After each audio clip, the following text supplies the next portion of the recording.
Señores estudantes que se teñen inscrito nestas xornadas. Por suposto, non é o meu propósito acometer frontalmente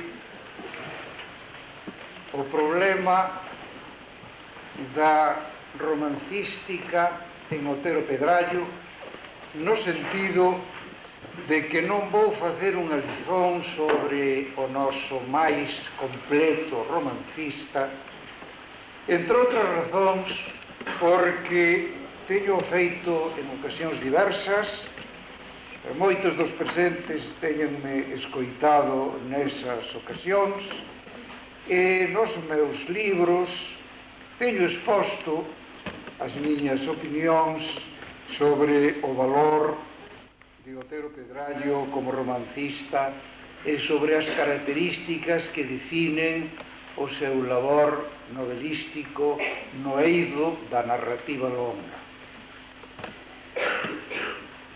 Estou ante compañeiros, profesores e estudantes, eu que fun e considero que son aínda un profesor, eu que fun e considero que son aínda un estudante.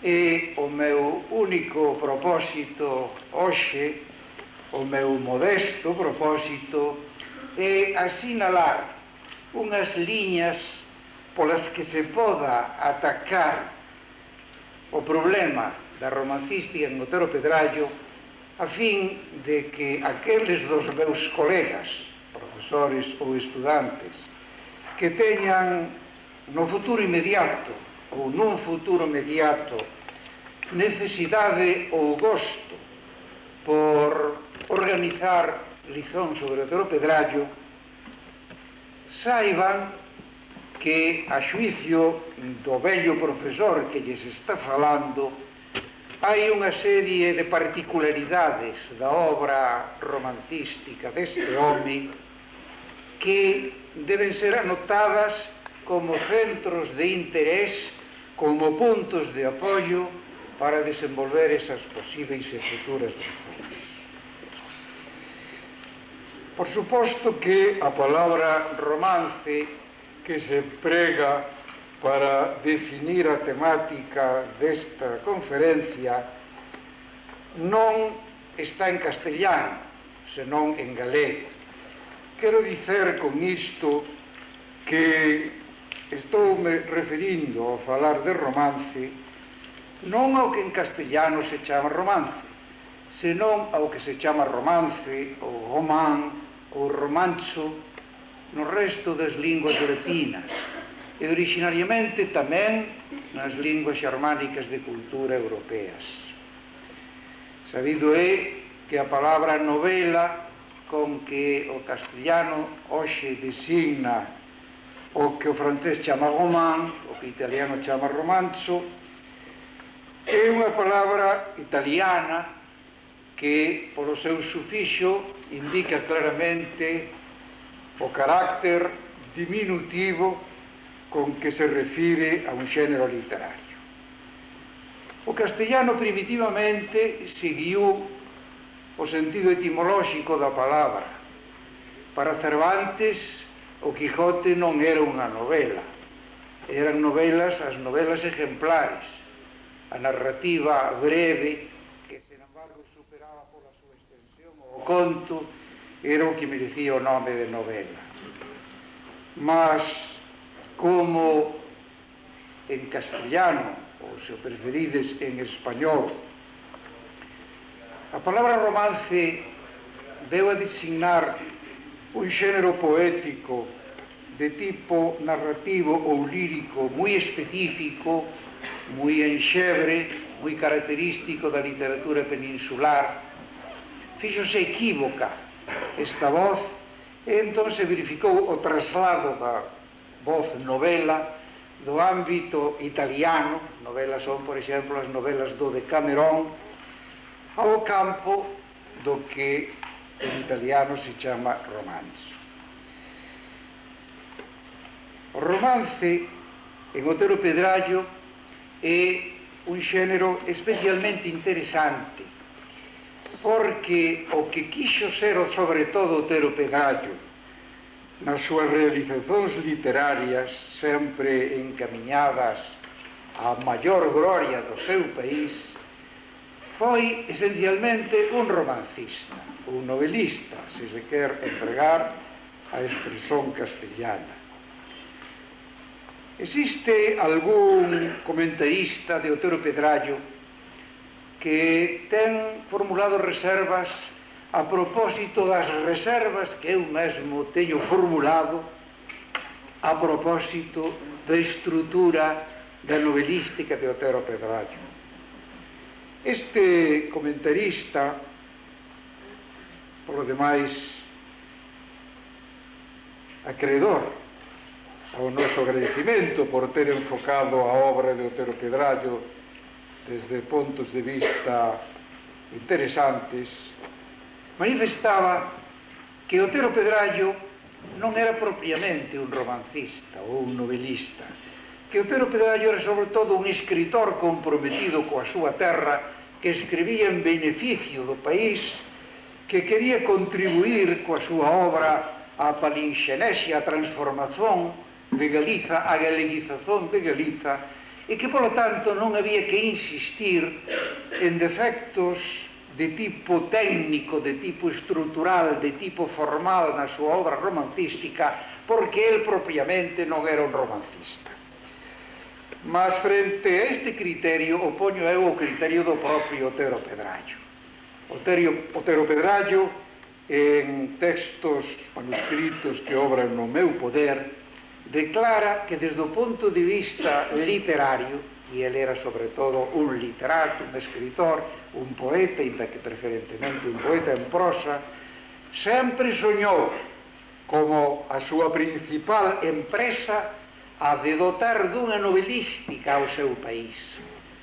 E se entendemos por novelística o xénero narrativo en todas as súas manifestacións, debemos aínda restrinxilo indicando que, sobre todo, quería ser romancista.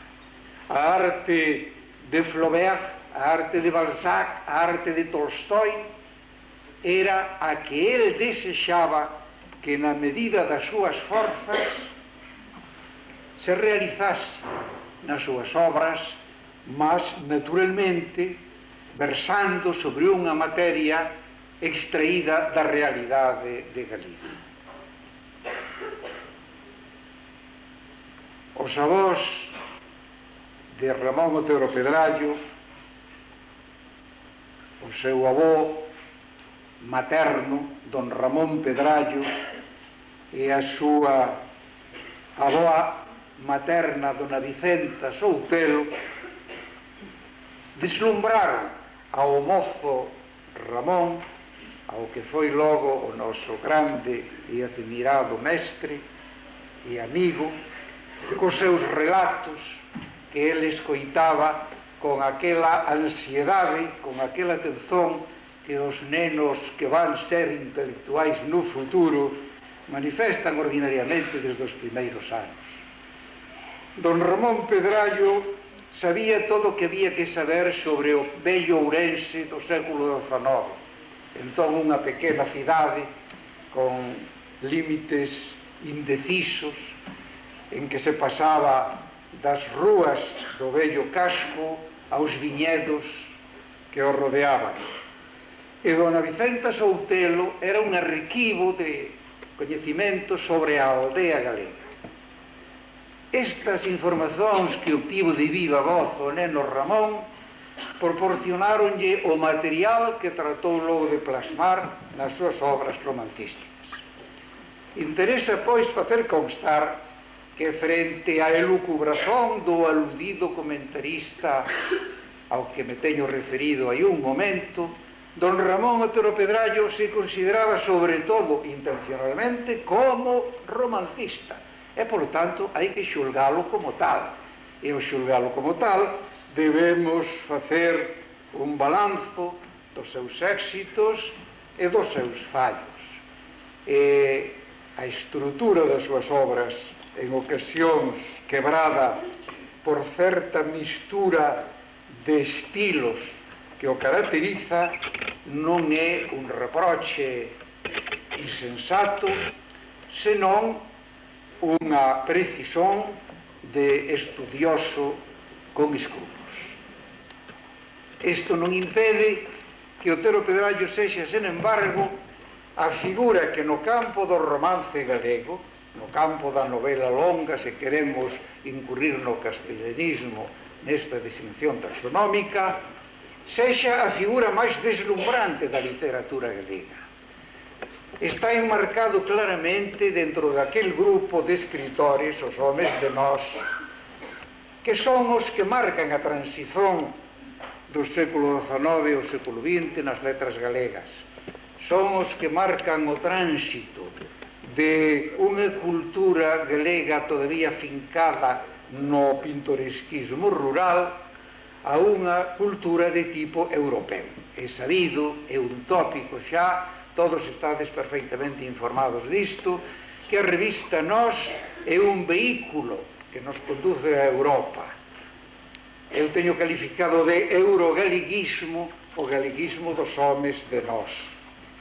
Pois ben, as outras dúas grandes figuras no campo literario da xeración Nós, do grupo Nós, estes homes nados ao redor dos anos 80, dos quais Otero Pedrallo era o máis novo, como nado en 1888, máis novo que Castelao, máis novo que Risco. Estes homes, co excepción de Cuevillas, escritor interesantísimo, pero que non atacou o tema do romance, estes homes deixáronos todos romances. Imos prescindir agora do importante labor que Risco e o propio Otero Pedrallo fixeron escrevendo romances en castellano. Mas, desde o punto de vista da romancística en galego, Otero Pedrallo supera en volumo, de maneira ostentosa, de maneira notoria, de maneira evidente, aos seus compañeiros de idade, compañeiros de traballo e entrañáveis amigos Vicente Risco e Afonso Daniel Rodríguez Castelao, porque estes dous homes non nos deixaron máis de un romance completo, que son, sabedes, no caso de Risco, unha sátira social moi incisiva, rabelesiana, swiftiana, un pouco semellante ás obras deste tipo de Ganivet, unha grande figura do 98, o precursor dos homes do 98, que é o porco de pé. Mentres que Castelao deixounos un só romance, aquel primeiro romance, como ele chama na introdución da obra, que non foi seguido de ningún outro, os dous de sempre.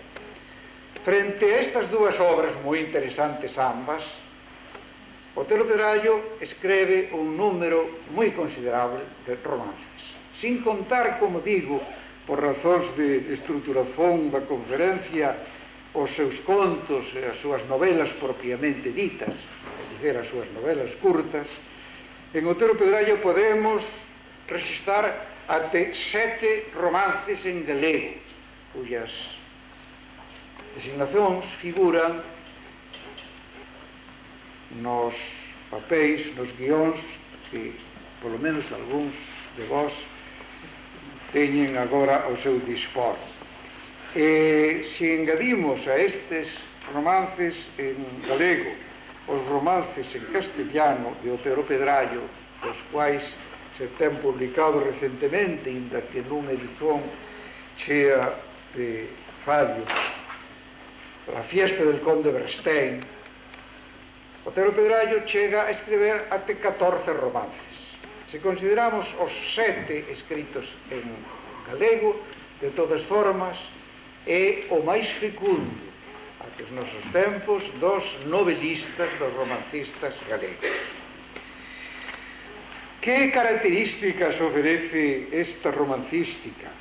E cuáles son, ao meu xuízo, aqueles aspectos que vós, como profesores presentes ou futuros de galego, de literatura galega, deberían ter especialmente en conta para facer chegar aos seus alumnos presentes ou futuros unha idea do que é en realidade e como é en realidade a romancística de Otero Pedrallo. A romancística de Otero Pedrallo non é unha romancística de tipo clásico. Se lemos a narrativa de Castelao, o mesmo as cousas que os retrincos, que os dous de sempre, observaremos que neste home de Rianxo podemos detectar as características de un escritor clásico, contra o que algúns creían no seu tempo. Castelao era un artista moi reflexivo. O propio Otero Pedrallo sofreu a ilusión de interpretar a Castelao como unha forza da natureza que produce a súa obra espontaneamente, como canta un regato, como mana unha fonte. Son palabras aproximadamente exactas que dedica Otero Pedrallo a comentar a maneira de escrever de Castelao. Pero son palabras erróneas. Castelao escribía con minucia crítica, con minucia autocrítica extraordinaria. Repasaba continuamente o escrito, corrixía continuamente, buscando o que non se dou nunca en Otero Pedrallo, unha armonía de linguaxe, unhas cadencias de párrafo que fan que a súa obra nos lembre a escritores da antigüedade que se preocuparon sempre destes problemas de métrica prosística que son realmente alleos ao procedimento torrencial do propio Otero Pedrallo. Todo está medido en Castelao. Cando volve sobre un tema, o mesmo que facía o seu amigo Valle Inclán, en Castelao son moi frecuentes as refaccións, as réplicas de si mesmo. Cando volve sobre un tema Castelao, pule, arranxa, perfecciona. A súa obra, pois, está medida, é unha obra calculada, de unha enorme consciencia das necesidades técnicas para chegar a producir un resultado o máis perfeito posible. Otero é todo o contrario. Se Castelao é un clásico, Otero é un romántico. Se Castelao emprega unha enorme economía no dicer poético, na expresión prosística narrativa, Otero Pedrallo tende ao barroquismo, tende a concentrar nunha frase elementos antagónicos que producen esa tensión que caracteriza precisamente o espírito barroco. E isto é xustamente unha das dificultades de Otero Pedrallo para producir estruturas narrativas enteiramente satisfactorias. Otero Pedrallo, que posúe con carácter verdadeiramente xenial e en maior medida que ningún dos seus compañeiros de idade, a capacidade creativa, a fecundidade, a fertilidade, a potencia viril de enxendrar fillos literarios, en troques actúa sempre con arreglo a un brote de inspiración que non sempre está regulado polo control da propia autocrítica. É unha das características que habería que asinalar en calquer lición sobre a romancística de Otero Pedrallo que se dirixira aos seus futuros alumnos, amigos que me escoitades. Comenzando por a dicotomía de romantismo e realismo que podemos resistar na maioría das súas obras longas. Realismo e romantismo. Se entendemos por realismo a reprodución fiel das formas de existencia da aldea galega, incluindo, por suposto, dentro da aldea os núcleos urbanos modestos que na Galiza que Otero Pedraño nos pinta existían xa, e tamén as unidades domésticas de tipo señorial que se situaban en medio do campo, e entendemos por romantismo a creación imaginaria que idealiza e que reflexa un modelo de tipo volitivo, persoal, non filtrado polo desexo de reproducir a realidade obxectiva. Veremos que na maior parte dos romances de Castelao, os títulos dos mesmos tedo no guión, se verifica unha inestável situación de desequilibrio que diminui efectivamente o valor estrutural das súas obras, até o extremo de que temos que preguntarnos si máis que dous novelistas, que dous romancistas, un romántico e outro realista, non temos en Otero Pedrallo medio romancista, medio novelista, porque o repartirse entre a reprodución obxectiva sumamente enérxica da realidade rural que ele coñecía perfectamente e a expresión do seu pensamento idealista queda diminuída unha e outra destas dúas formas de representación literaria. Por suposto que para min, e creo que estaredes conformes comigo todos, o que é valioso especialmente en Otero, se nos situamos fora de unha inxenua potenciación da retórica, é a reprodución da realidade. Consideremos o primeiro dos seus romances, un romance que se publica en 1928 e que se intitula Os camiños da vida, dividido porque así yo recomendou o seu editor Ángel Casal en tres partes: Os señores da terra, a Maurázga e o estudante.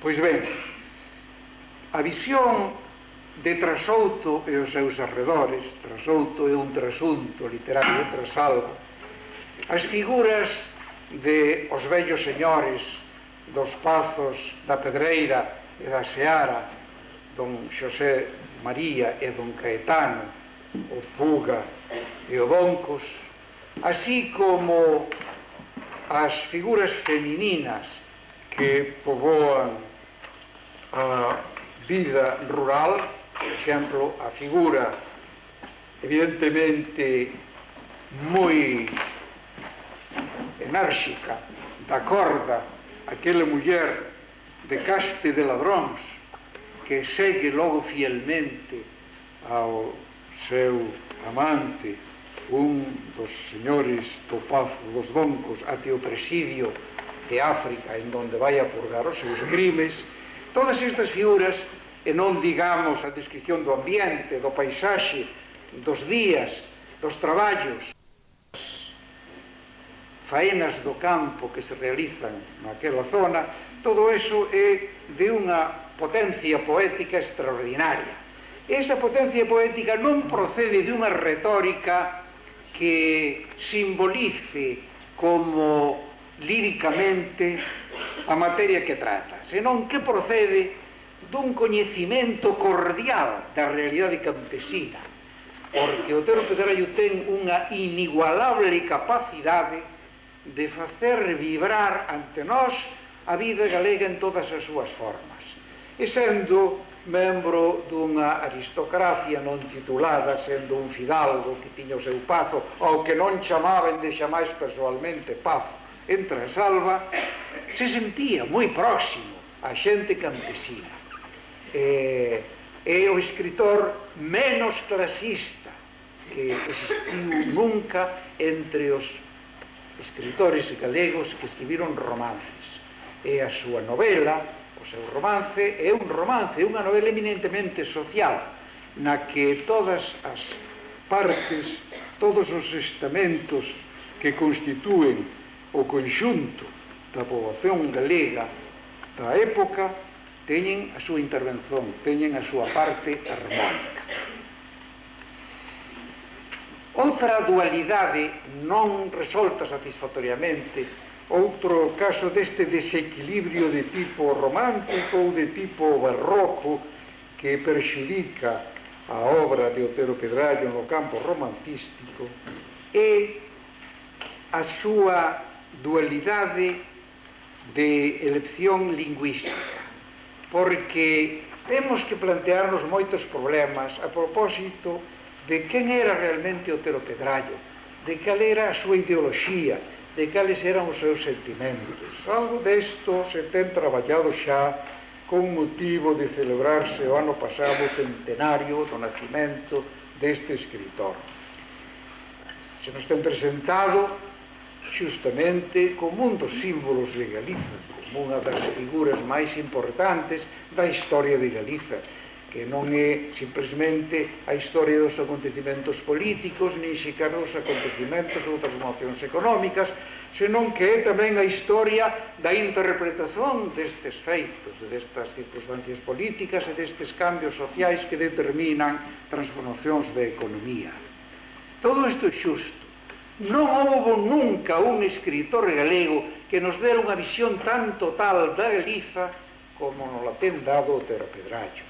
Non somente nos seus romances, non somente nas súas novelas, non somente nos seus contos, tamén en libros como a Guía de Galicia ou o ensaio histórico sobre a cultura gallega, que son como a representación do corpo físico e da alma espiritual do noso país. Si Castelao trazou maravillosas páxinas en que penetrou nas esencias das nosas xentes campesinas ou mariñeiras con unha cuidade, cunha ternura, cunha gracia insuperáveis, non é tan extensa a súa galería de personaxes galegos, non tratou con tanta plenitude todos os aspectos de Galiza. O labor de Otero Pedrallo neste sentido é ciclópeo, e como romántico, como barroco que é, non temos que extrañar que ás veces padeza a armonía do conxunto por relevo excesivo e pola falta de acoplamento total que en algunhas ocasións mostran os seus detalles. É unha cousa moi curiosa e moi interesante é o feito da posición de Otero Pedrallo perante a nosa lingua. Otero Pedrallo, como podedes comprobar perfeitamente os que teñades o guión ante vós, escreve a partir de 1928, en que publica Os Camiños da Vida, até 1936, en que a Guerra Civil estala, unha serie de romances. Os Camiños da Vida, de 1928, Arredor de sí, de 1930, Fra Bernero, de 1934, A Romeiría de Xelmírez, tamén de 1934, De Valar, de 1935, e finalmente, xa na soleira dos tráxicos acontecimentos que conmoveron o noso país, que conmoveron toda a península, que conmoveron toda a Europa, xa no sarego da nosa guerra civil, O Mesón dos Servos, en 1936. Son 6 romances. E os seis están en galego. Para Otero Pedrallo, a finalidade era dotar, como el me escribiu, dunha novelística, dunha romancística ao seu país. E non concebía que o idioma fose outro que o idioma propio do país. Algúnas destas obras, ao menos Fra Bernero, non teñen asunto galego, pero o idioma é sempre o galego. Agora ben, pasemos desta fatídica data de 1936 ás datas posteriores á Guerra Civil. Publica entón Otero Pedrallo romances, mas deses romances que publica, Las Palmas del Convento, 1941, Adolescencia, 1944, La vocación de Adrián Silva, 1950, O señorito de Reboraina, 1960, Viou de lingua literaria, que se traza ao redor da figura de don Xoán Manuel Pereiro, un persoaxe histórico que foi embaixador do goberno do general Serrano e despois do goberno da República, despois da Revolución de 1868. Foi embaixador en Extremo Oriente, pero como a etapa revolucionaria no 19, a etapa en que o poder era revolucionario, en que se intentou primeiro construir unha monarquía democrática, que foi a monarquía de Amadeo de Saboya, e despois unha república, que foi a primeira república, foi moi breve. Don Juan Manuel Pereiro regresou a España pronto e pasou pouco tempo en Extremo Oriente, onde era embaixador no conxunto de países que Extremo Oriente chamamos. Esta personalidade de don Juan Antonio Pereira, que nos deixou un libro relatando as súas viaxes a Oriente, é unha personalidade interesante. O Pazo non se chama na realidade Pazo da Reboraina, senón da Reboreda. Eu estive nel e hoxe habítano persoas que descenden ou son polo menos herdeiras deste don Juan Manuel Pereira, que foi a primeira persoa que don Ramón Otero Pedrallo veu morta. É un detalle anedótico pero interesante.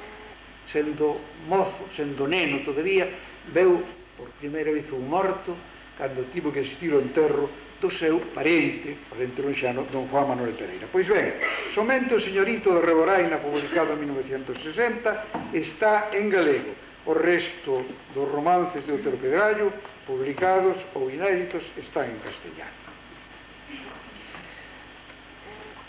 É tamén algo interesante sobre o que invito a meditar aos que me fan o honor de asistir a esta conferencia, para que intenten ou ter luces sobre este feito un pouco extraño. Outra particularidade interesante da novelística de Otero Pedrallo é a súa creación de personaxes. Chamándolles personemas, podemos facer un censo. Eu creo que a todo profesor de literatura galega lle interesa isto, facer un censo de personemas, de arquétipos de personaxes en Otero Pedrallo. Un censo que distinga personemas e subpersonemas, que distinga actantes e axentes e actores, e que demostraría a riqueza humana da fauna que con condición de intelixente se move nas obras de Otero. As figuras masculinas pódense concentrar sobre a base dos fidalgos e os labregos. Cando presenta figuras urbanas, Otero Pedrallo non soe lograr as caracterizacións que consegue cando presenta figuras rurais. Sexan señores, os señores da terra, os que habitan nos pazos, no caso de Os camiños da vida, o Pazo da Seara e o Pazo da Pedreira. Pazo da Seara poboada por fidalgos carlistas, tradicionalistas, e o Pazo da Pedreira poboado por fidalgos liberais. En realidade, o Pazo da Pedreira é a propia casa de Transalva. Estes fidalgos se reducen a dous tipos fundamentais: o fidalgo vello, o barba, que chamaríamos coa terminoloxía dos dramaturgos españois do século de ouro, e o galán, o fidalgo novo. Os fidalgos vellos están trazados con rasgos moi efectivos, moi realistas. Don Caetano, señor de Doncos, un pazo que ha de fundirse na degeneración. Os seus dous fillos, os dous sucesivos maorazgos, han de convertirse en criminosos. Un ha de fuxir a Portugal e nunca se soubo máis del, e outro ha de purgar o seu terrible delito nun presidio de Arxel. Ao lado destos de don Xosé María, de don Caetano e outros similares que abondan en outros romances, temos o fidalgo novo, o home de pouca idade que está especialmente vinculado ao sentimento da necesidade dunha renovación de Galiza. É Adrián Solovio, Adrián Soutelo, Adrián Silva, porque é curioso que non somente as siglas, senón os mesmos nomes de pía se repiten na designación deste fidalgo, que en parte está inspirado no pai do propio Otero, que renunciou a unha carreira profesional como médico fora da aldea e preferiu compartir a vida dos seus paisanos, os campesinos, en Trasalba e en Ourense, e nas propias aspiracións de Otero mesmo, que soñaba cunha Galicia europeizada, unha Galicia redimida da miseria e unha Galiza, sobre todo, consciente da súa personalidade e amante do seu idioma. É posible que a inmensa maioría de vós teñades lido esa maravilla de relato breve que se intitula O Fidalgo, donde se traza unha pequena epopeya, un epílion en realidade, que ten como centro esta frase tan vilipendiada por algúns escritores posteriores, cuxas lacras era Otero primeiro en recoñecer. Otero era duro ao xulgar a fidalguía galega, a que cría que desertara da súa función de directora dunha sociedade na que por razóns naturais lle correspondía o papel de orientación, mas que renunciou a este papel para perderse nunha desvirtuación das esencias da súa raza, da súa caste, do seu povo e convertirse en un asimilado a unha cultura que non era a propia. En Arredor de si, unha das novelas máis perfeitas estruturalmente do Otero Pedrallo, porque é unha obra na que a acción é toda interior e entón eses contrastes que xurden das distintas maneiras de concebir a vida exterior non teñen ocasión de manifestarse. En Arredor de si está trazada esa figura do converso, do home que, educado para converterse nun desleigado, acaba por reverter ao torrón galego e consagrarse a Galiza, ao redor da cal tiña xirado como arredor de si, sin recoñecerse, sin comprenderse, porque non posuía un espello que o fixera comprender de maneira satisfactoria cal era a súa verdadeira fisonomía enmarcada dentro do servizo da súa terra. Hai, logo, as figuras masculinas de tipos rurais. Por exemplo, o Petrucio aldeano, Pantelas, que foi o heroi dunha primeira noveliña breve de Otero Pedrallo, Pantelas, home libre, e que reaparece noutras obras romancísticas de Otero Pedrallo. Mas este tipo do Petrucio aldeano cede, cando se trata de trazar figuras de orixe campesino, a do bicho, o bicho. Hai dicionarios galegos donde en vano buscaredes esta palabra coa acepción que ten en Otero. O bicho é un home de procedencia campesina que chegou a ser rico, chegou a ser un facendado importante, e como consecuencia da súa prosperidade económica pode ter mando no país, pode ter influencia, pode chegar a ser unha das potencias da aldea. O xepe, en o mesón dos Ermos, que é como unha réplica dos camiños de vida en reducidas dimensións, hai un mozo ambicioso, un mozo campesino que se cría na miseria, pero que acaba por enriquecerse por ter poder. O seu final é tráxico, mas durante un considerable número de anos desempeña un papel de primeira liña na comarca en que vive. Este tipo de o bicho, nome, denominación moi característica das zonas de Ourense que Otero coñece mellor que outras, que ningunhas outras. Este tipo está representado por esta importante figura e indispensable se queremos trazar o censo de personaxes da sociedade do mundo literario de Otero Pedrallo. O crego é tamén unha figura moi interesante. Debedes estudar os diversos tipos de crego que aparecen nas obras de Otero Pedrallo. Aquí vamos a referirnos como exemplo somente a dous. Un que representa o ideal oteriano de home consciente da súa imbricación na terra nai. É o don Bernaldo, tío do protagonista de Arredor de Si, que morre contemplando o famoso mapa de Fontán que tantas veces é evocado na obra de Otero Pedrallo.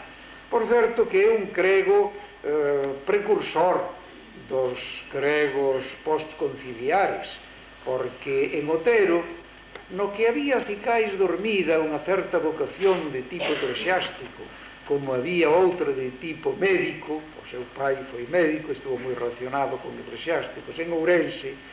En Otero Pedrallo hai, curiosamente, unha atitude de sentido primitivo do cristianismo, de un cristianismo galego, casi de unha iglesia galega autónoma, que o leva a trazar interesantes figuras de cregos que non soportan a disciplina administrativa, que non soportan a mundanización da Igrexa e que, polo tanto, actúan cun espírito que vamos a ver reforzado, vamos a ver en moitos aspectos triunfante despois do Concilio Vaticano II.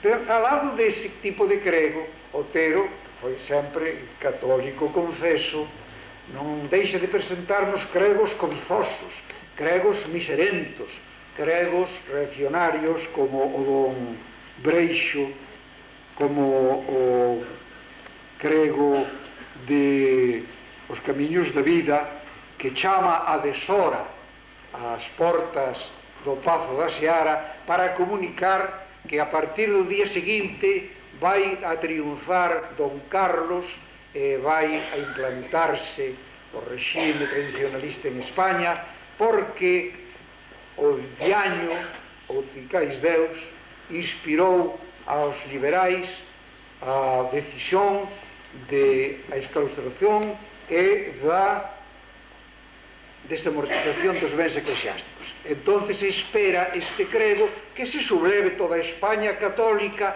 en defensa da Igrexa e que sexan barridas as doutrinas liberais. Sabemos que non ocorreu isto, mas este tipo de crego, sobre o cal realiza un simulacro de fusilamento, por certo, don Xosé María, o liberal señor do Pazo da Pedreira, representa este tipo de crego anteconciliar, mesmo partidario de un catolicismo tradicional e inmobilista que contrasta con estas outras figuras que temos indicado antes. E non falta, naturalmente, o curial. A sociedade que Otero Pedrallo pinta é unha sociedade que se está transformando.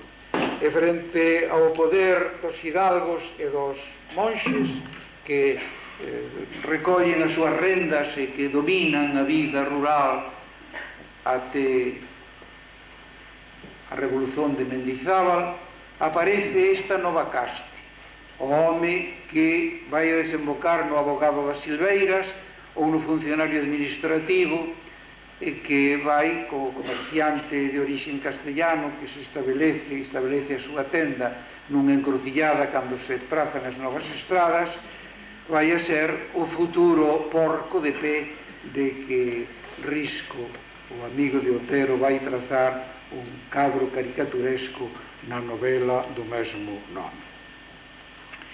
En canto ás figuras femininas, que tamén se poden dividir con arreglo a un criterio social. Hai as fidalgas e as aldeanas, as campesinas, ou, en algún caso, as mariñeiras, as peixeiras. Hai a fidalga romántica, como é Rosalía de Os Camiños da Vida, e outras moitas figuras. Esta personalidade da fidalga moza, chea de beleza, está trazada con un idealismo grande, pero é unha figura plana, sin relevo, de pouca trascendencia na realidade máis profunda da novelística oteriana. En troques, a fidalga forte, a que defende o seu patrimonio, aínda que non posúe en moitos casos encantos femininos, a dona Ramonciña, tía do estudante en Os Camiños da Vida, ou dona Adelaida, a muller nada favorecida polos deuses en canto atractivo feminino no Señorito da Reboraina, son figuras moi importantes, moi interesantes, porque son aquelas mulleres que con unha enerxía que non teñen os maridos ou os sobrinhos, os tíos, os fidalgos, os varóns que dexeneran, viven unha vida de desleigamento con relación á súa terra e de falta de dignidade na súa conduta. Elas defenden o patrimonio e, como no caso de dona Ramonciña, salvan o pazo tradicional, o pazo familiar das gadoupas dos Curiais precisamente. Mas o tipo de muller máis interesante entre os que poboan o mundo literario de Pedrallo é o tipo da campesina, é o tipo da aldeana. Curiosamente, unha aldeana que é apaixonada, enamórase decididamente ou dun señorito ou dun labrador, pero é abnegada como tal amante. Xa vimos o caso da corda que sigue ao seu amante até o presidio de África. Este tipo de muller, curiosamente, leva sempre un nome en que as consoantes labiais e as nasais se combinan dunha maneira continua. Viviana, Xenoveva, Valvanera. Tamén pode chamarse Basilisa. Aquí non hai esas Ns que hai nos outros casos. Evidentemente, eu creo, e permítaseme esta intromisión no campo biográfico, eu creo que este tipo de muller responde a un entrañable recordo do propio Otero Pedrallo, dado que existe unha figura deste tipo en adolescencia, novela castellana, en que pinta os anos mozos, os anos de transición, a nenez, a mociedade, e unha figura que evidentemente é un trasunto del mesmo. Sospeito que unha Valvanera ou unha Viviana ou unha Xenoveva foi a primeira muller que Otero Pedrallo amou, a primeira muller que lle fixo coñecer o amor. Ao lado desta figura existe tamén a figura da muller exótica. A muller exótica que ás veces é nada no país, como a marquesa de Portocelo, de arredor de sí, pero que está alleada, é unha alienada, ten unha cultura cosmopolita sin sentido. Esta figura non ten máis interés que o de contraste con estas outras figuras de fidalgas fortes ou de aldeanas abnegadas que representan o verdadeiro espírito de Galiza. Pero hai moitas, hai que recoñecer que Otero Pedrallo tiña unha propensión extraordinaria a pintar figuras deste tipo.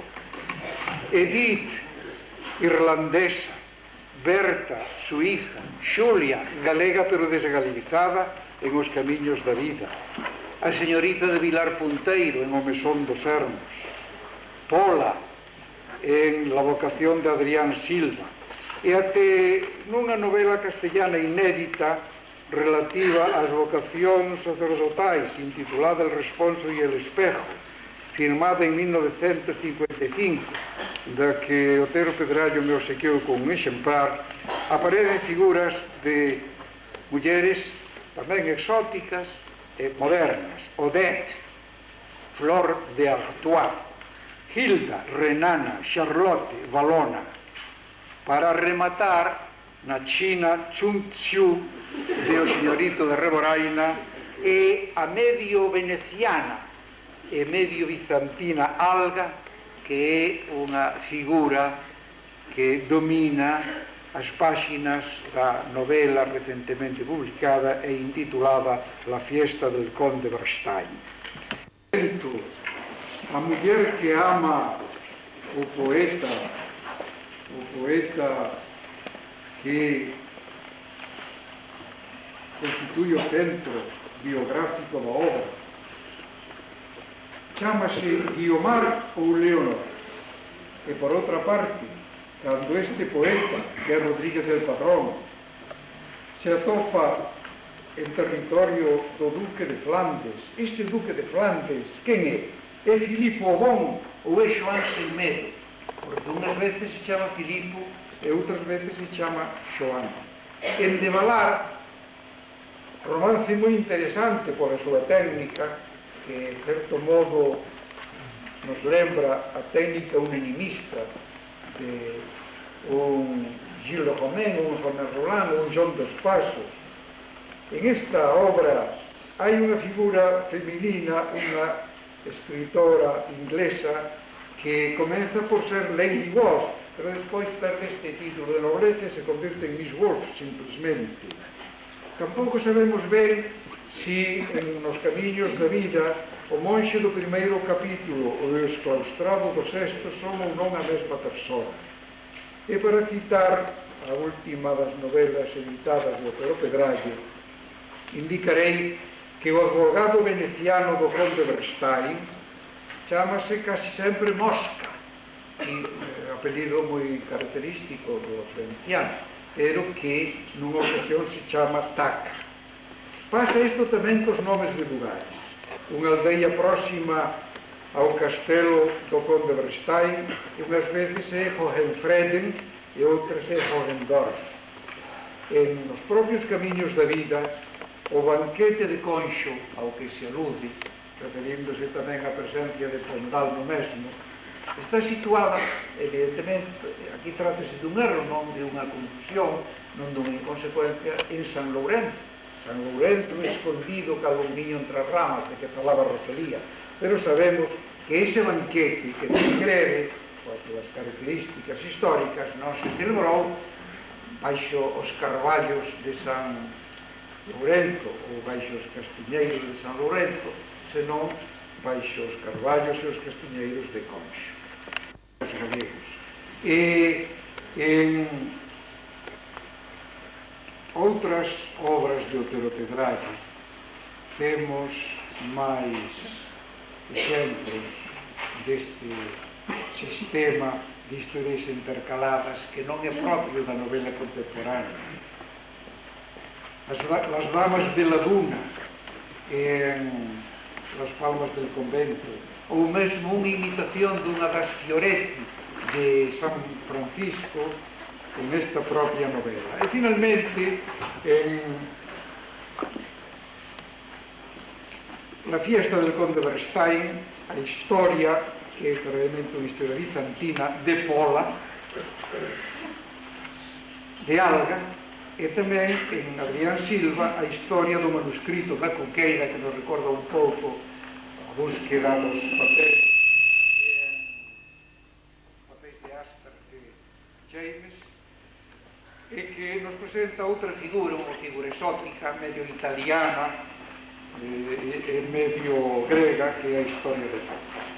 Para rematar, indicarei que todos os traballos que podan facer os profesores de literatura galega a propósito da novelística de Otero deben basearse para tomar nota destas inconsecuencias e tamén, por suposto, das peculiaridades que temos asinalado e outras moitas que vos mesmos percibiredes e destacaredes, teñen que basearse nas primeiras edicións, porque é conveniente lembrar que hoxe se están publicando edicións do Otero Pedrallo que non reproducen exactamente o original, que ou por un prurido indiscreto de normativización oficialista ou por un desexo de corrixir erros que realmente existen na lingua oteriana, fan modificacións que afectan ao estilo propio do Otero. E como exemplo, teño aquí recollidas as rectificacións que se fan da primeira a segunda edición de O Mesón dos Sermos. A primeira edición que é de 1936 e a segunda que é de 1984. É interesante que se analicen os motivos polos quais estas palabras da primeira edición están corrixidas. En algúns casos é que Otero Pedrallo efectivamente erra. Otero Pedrallo non era un filólogo, non era un lingüista, de maneira que, por exemplo, decía en sonos donde debía dicir en soños, ou ben decía brillaba por hiperexetismo donde debía dicir brillaba. O meu xuizo, nunha edición de Otero Pedrallo que supostamente faredes algúns de vós, se deben anotar estas particularidades, pero a pé de páxina, sen alterar o texto do autor. Tanto máis canto que en algúns casos as palabras alteradas responden a dialectalismos moi propios da comarca en que Otero se move. Se Otero dice pras, por exemplo, o que sexa corrixido en parás, inda que eu creo que efectivamente é unha forma para máis literaria que debe ser adotada no estilo culto xeral, non é recomendável. Así como tampouco é recomendável sustituir por o golpe por polo golpe, porque por o golpe a non asimilación do R final da preposición ao antigo L do artigo é unha característica tamén dialectal que se ten en algunhas zonas, e o Otero Pedrallo desexaba marcar esa peculiaridade. Noutras ocasións trátase de modificacións de xénero. Un albre, di Otero Pedrallo, unha árbore, corrixe a segunda edición. Evidentemente, unha árbore é máis correcto, é máis conforme coa historia do idioma, pero moitas veces os castellanismos, moitas veces os erros do propio idioma, da propia lingua, son consecuencia do estado social dela e forman parte do estilo do Otero Pedrallo, porque do estilo de un escritor non forman parte somente os seus acertos, senón tamén aquelas características que poden considerarse non dignas de ser imitadas. E mesmo hai veces que o corrector se equivoca, era o corrixido o que tiña razón. Por exemplo, atopo un canella convertido en canela, mas canella é ruela, de canelícula, é unha pequena canle, un pequeno camiño, unha ruela. En cambio, canela é a parte da perna entre o xoello e o pé, son cousas completamente distintas.